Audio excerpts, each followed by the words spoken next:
let's get to the first example. What you're going to be doing on these examples is you have to draw a Venn diagram and put numbers in your Venn diagram where they're supposed to go.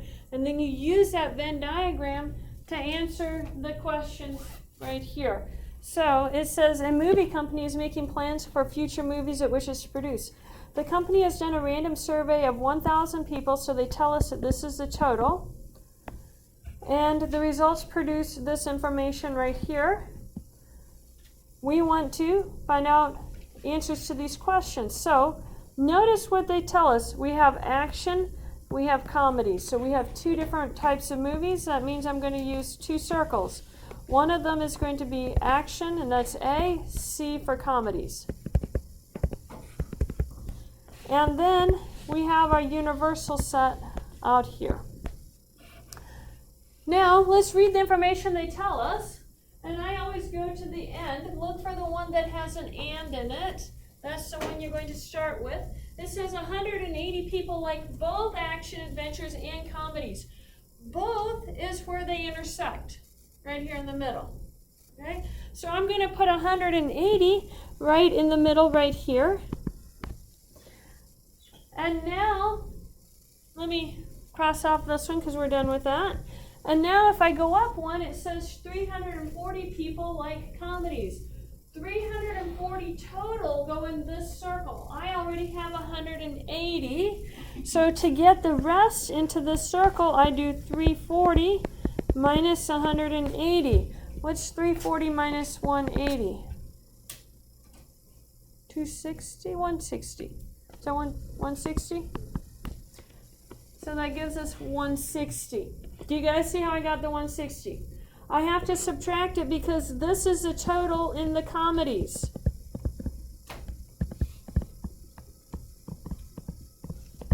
Now go up one, and we're at 695. 695 people like action adventure. So here again, that's the total. That means I do 695 minus 180. So 695 minus 200 would be 495. 495, 505, 515, I think. Let's check. Yeah, 695. 515 and 180, 695. So I subtracted it right. Now, we have one last value to calculate, and it's the value that goes in the universal set. I take my total of 1,000 and I subtract the sum of everything that I have written down. And that tells you how much goes outside. Well, I don't have my calculator up, so let me just add these together. 515, 180, and 160. We're going to have 5, 14, 15, 5, 6, 7, 8. So I get 855. 855 from 1,000.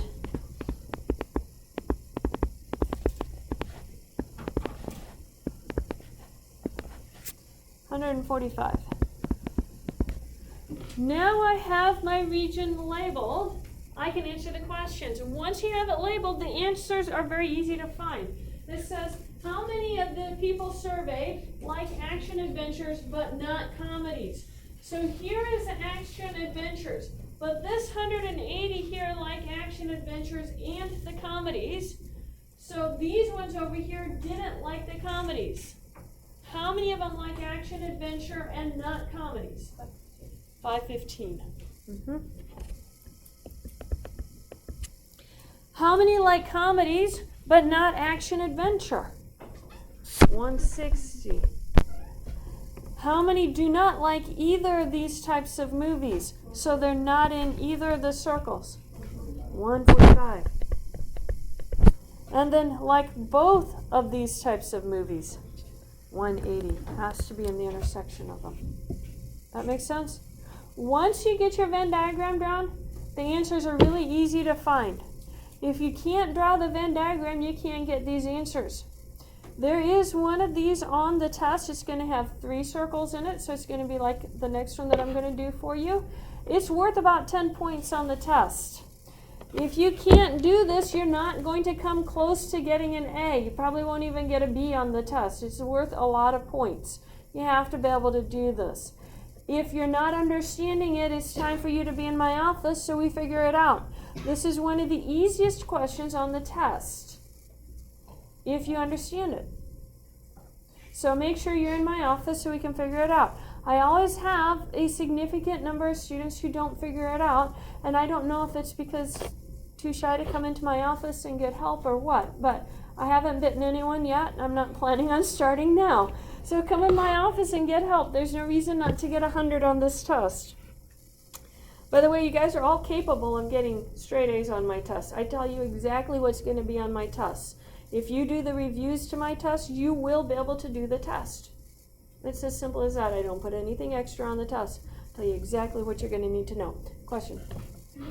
Are we ever able to do our homework again before the test? The homeworks that you have, yeah, they're in the, no, they're in the, the WebAssign homework? Yeah. Okay, on WebAssign, if you go to past homework, come by my office, I'll show you how to do that. On the right-hand side, there's a little tiny button that says past homework. You can go back and redo them if you want. Yeah. It just moves them to a different folder. But all the homework stuff that you guys have been doing in class is being graded and put in the boxes in the study room. Do you guys know where the study room is? Which brings me to the announcement I keep forgetting to make. Tutoring in the evenings has started, and it's from 5:30 to 9:30 at night in the study room over here, Sunday through Thursday. And if you're unsure who the math tutors are, just ask. Someone will show up and be the math tutor, but there's usually 2 math tutors during that whole time. And they change out, but there's usually 2 people there, so you can find someone to give you some help. But it's in the study room, 5:30 to 9:30. Now, be so kind as to take your computers with you when you go to get help and show them the notes that I put on eClass, because not all of the math tutors have taken this class, but all of the math tutors are capable of reading the notes that I put up on the class and figuring out what we're doing.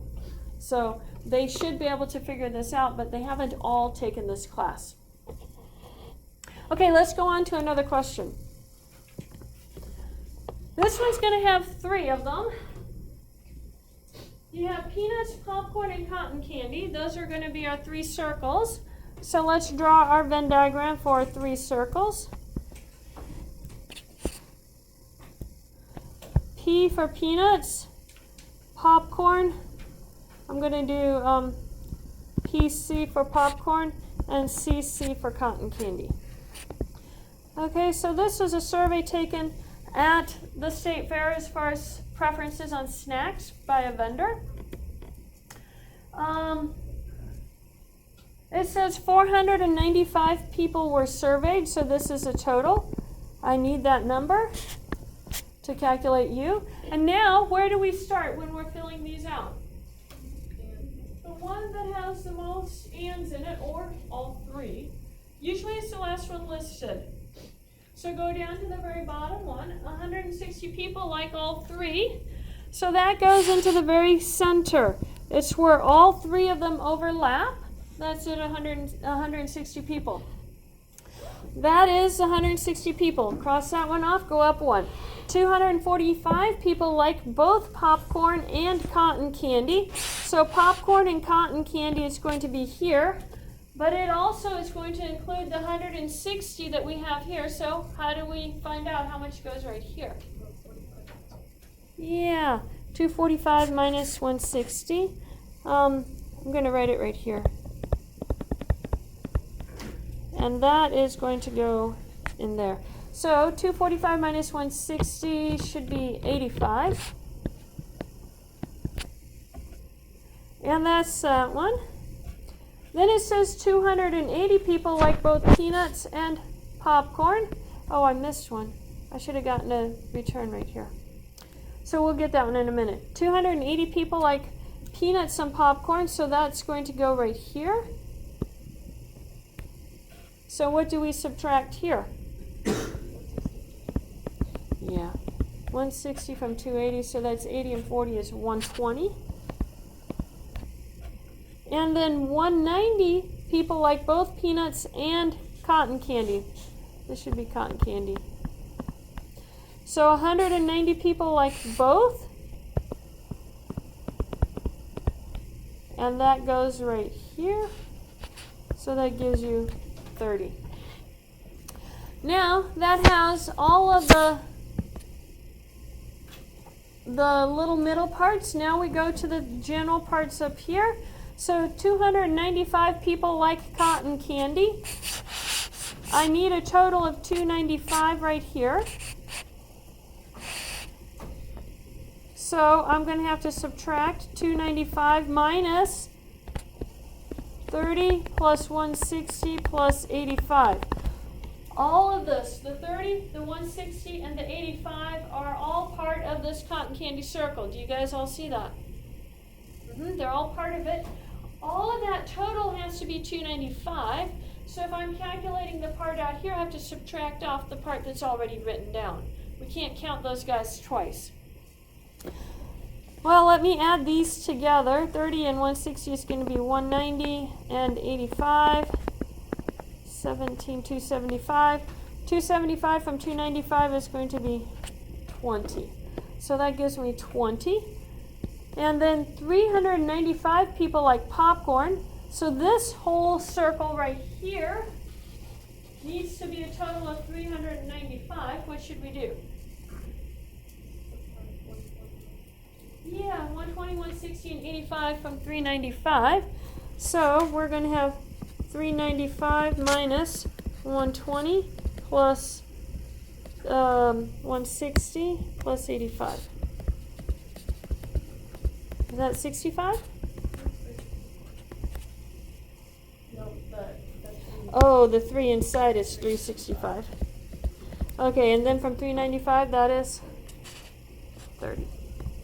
So we get 30 right here. And then 320 people like popcorn. So we're going to have 320 minus what?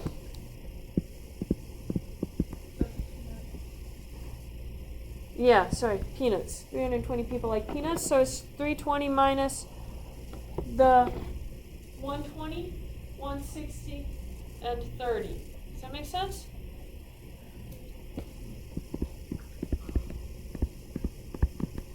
So how much is that sum? 310. So 320 minus 310? 10.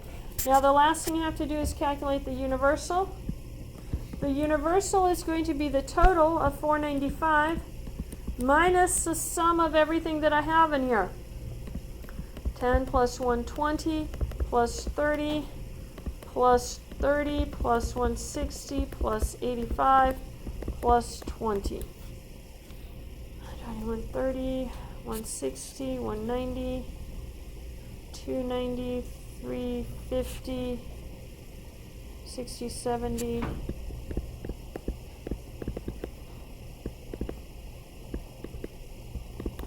I get 455 from 495 is what? 40. So you get 40 out there. Now, let's answer the questions. How many people like exactly 2 of the 3 options? Where are exactly 2 of the 3? This very middle one, how many options is in that very middle spot? 3. How about right here? 2. So if you want exactly 2 options, you have to add those 3 numbers together. So this is going to be 30 plus 85 plus 120. So 205, 235, right? You can't see that. So 235 for that first answer. Exactly 2 options. Is everything in the overlap except the very middle one, which has 3 options? How many people like only popcorn? 30. No calculation for that one. How many like only one of the 3 options? Where's one of the 3 options? 10, 30, and 20. So one's outside of all the inner circles. So the 10, the 30, and the 20 gives you how much? 60. And then do not like any of the 3 options. 40. That's the outside one. Any questions on that? Okay. You guys have several like this to do on your homework. Can we do that? If you get stuck, let me know. We are going to skip this because I have other parts, and if we have time, we'll come back and do this. But we have to talk about how to do this using this notation, because half your homework uses this notation, half your homework uses the notation we just did. They mean the same thing, the notation looks different. And these ones look shorter. The inclusion-exclusion principle simply says for all finite sets A and B, the number of elements in A union B is equal to the number of elements in A plus the number of elements in B minus the number of elements in both. So if I were to shade A union B,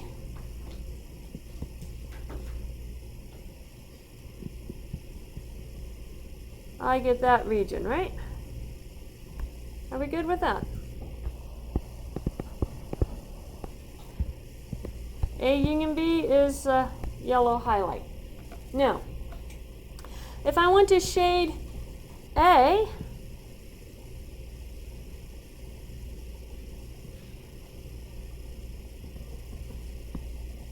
I get that pink region.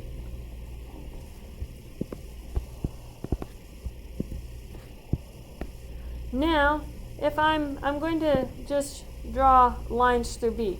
If I look at B, I get this lines. So if I add the number of elements together in A, add the number of elements together in B, is there anything that I've added twice? Anything that got shaded both in pink and drew a line through it? Yeah, which part is that? The middle part, the intersection. The intersection got shaded twice, which means it got counted twice.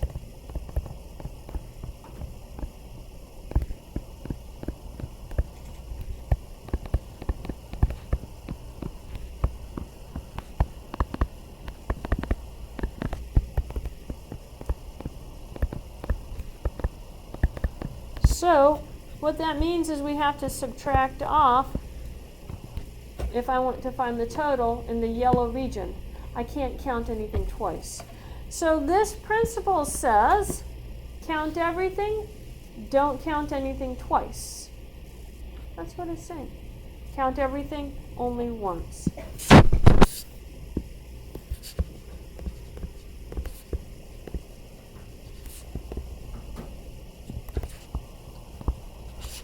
Sometimes you have to subtract off because you've counted twice.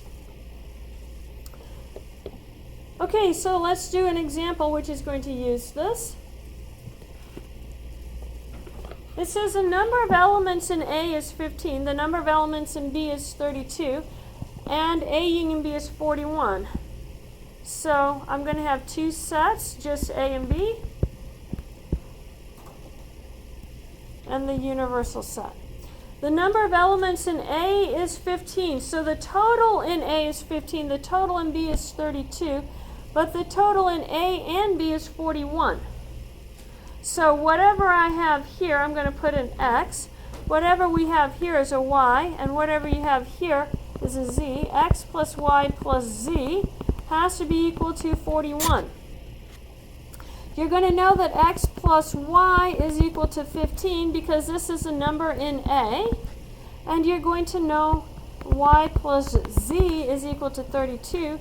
This is a number in B. If you add these two values together, you have the number in Y counted twice, right? If you add them together. So 15 plus 32 is equal to X plus 2Y plus Z. We would like it to be X plus Y plus Z. So what we're going to do is find the difference. Okay? So what is 15 and 32? 47, that sounds right. 47 is equal to X plus Y plus Z plus the Y value, and I want to solve for Y. I know this right here is our A union B, which is 41. So I have 47 is equal to 41 plus y, or y, that middle part, is 47 minus 41. What's 47 minus 41? 6. So I know that this becomes 6. Once I have that middle part, I can find everything else. How do I find x? If the total is 15, how do you find x if you know the middle is 6? Yeah. This becomes 15 minus 6, which is 9. And what goes here for b? 32 minus 6, which is 26. Now I can add them all up and find out what u is. They actually haven't asked me for that. They've only asked me for this part right here, which I know to be 6. And I'm done with that. Okay, so how would you do that if you don't want to do all of that algebra? How many of you guys like algebra? Hey, we have couple people that like algebra in this class. Usually I don't see that in survey. You're in survey because elementary education requires you to take it if you're going to be an elementary school teacher, or you're in survey to meet that lowest math credit that counts for general education for those of you who are not freshmen. Otherwise, your general ed class is statistics. So, usually you don't like algebra if you're in survey. Got a couple that do. So, how would you do this if you don't want survey? Think right here. Remember the formula. Number of A plus the number of B minus the number of A intersected with B is equal to the number of A union B. That was our formula from the other page. So if I'm going to use this formula, then all I have to do is plug in the values. The number from A was 15, the number from B was 32, and the number of A union B is 41. You can easily solve for that. You have the equation 15 plus 32 minus what you're looking for is equal to 41. 15 plus 32 is 47.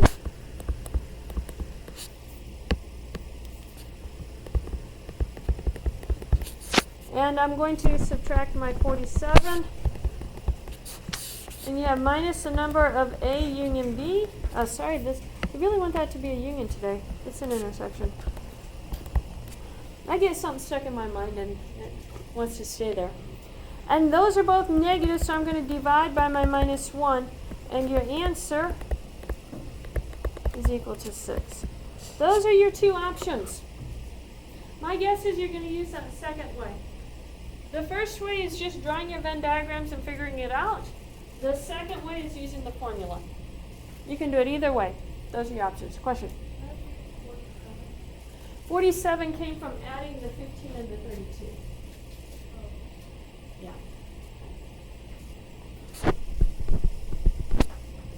That's where that comes from. Any other questions on that? Okay. Let's do one more kind of problem, then we'll be done. These ones are really easy. You're going to like these because they have all the information broken up for you in a table. You don't have to separate it out and do any subtraction or anything. These are the easiest kinds of problems to be able to do. We're going to see this table again when we do the statistics at the end of the semester. When we do statistics, we'll see this table again. So, unfortunately, this should have also had a return. The computer didn't like the returns I tried to put in. This is a programming language that I'm typing this in, essentially, and it's a formatting language at the same time. So it doesn't always get it the way I want it. Here we have a survey of men we're calling M, women is W, and children are C, concerning the use of the internet search engines Google, Yahoo, and Bing. And this is information in the table. In each column, these are the men that use Google, is 440. The children that use Yahoo would be 410. That's how you read it. You go column and row going across there. So the question is, how many people are in both W and Y? Well, here's W, here's Y. It says both at the same time, so that's where they cross. So how many is that going to be?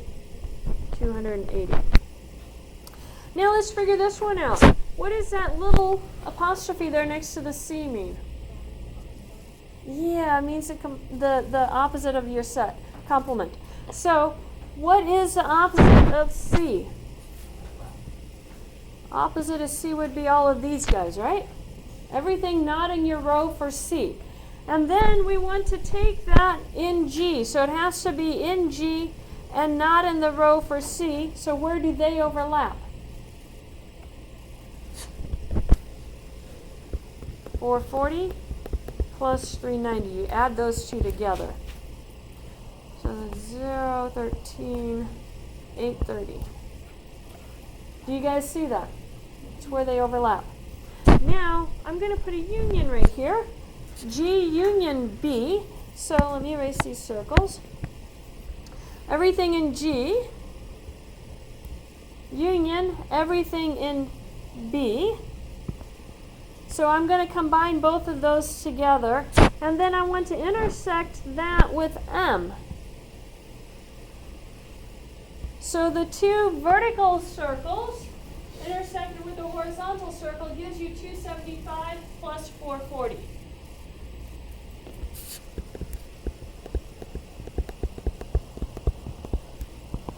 So that's going to be 5, 7, and 4 is 11. 5, 6, 7, 715. Now you guys call this checkpoint number 1 on your homework. And then we'll be done.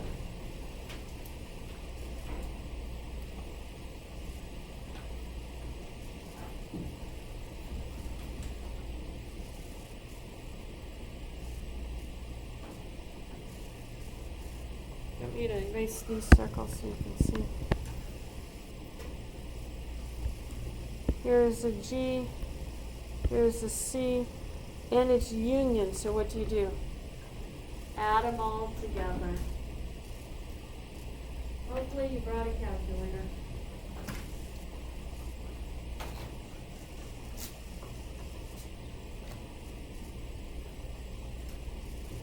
But remember, you're not adding anything twice. So don't add that 140 twice.